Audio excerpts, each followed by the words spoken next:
നമസ്കാരം. മഹാത്മാ ന്യൂസിലേക്ക് സ്വാഗതം. ആരൊക്കെ എന്തൊക്കെ പറഞ്ഞാലും ഇപ്പോൾ നടക്കുന്നത് പച്ചയായ മുസ്ലിം പ്രീണനമാണ്. തെളിവ് ചോദിച്ചാൽ തരാൻ ഇപ്പോൾ എന്റെ കൈവശമില്ല. എന്നാൽ ശബരിമല പ്രശ്നവും ക്രിസ്ത്യൻ മതമേലധ്യക്ഷന്മാരെ വിളിക്കുന്നതും ഒന്നും കണ്ടില്ല എന്ന് നടിക്കാൻ നിങ്ങൾക്കാകുമോ? കേരളത്തിൽ മുസ്ലിം പ്രീണനം എന്ന ഗ്രൂപ്പുകളിലും സാമൂഹ്യ മാധ്യമങ്ങളിലും വിലക്കെടുത്ത യൂട്യൂബ് ചാനലുകളിലും ഒക്കെ നന്നായി പ്രചരിപ്പിക്കപ്പെടുന്നുണ്ട്.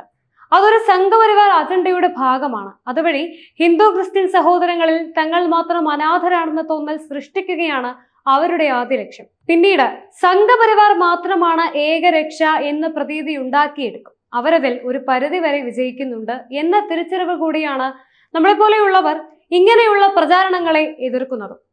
നിങ്ങളും ആ മനോഭാവത്തിലേക്ക് വരണമെന്ന് കൂടിയാണ് നമ്മുടെ ആഗ്രഹം. നമുക്ക് മനുഷ്യരായി ജീവിക്കാം. മത ജാതി ഭേദങ്ങളില്ലാതെ പരസ്പരം സ്നേഹിക്കുന്ന പച്ചയായ മനുഷ്യർ.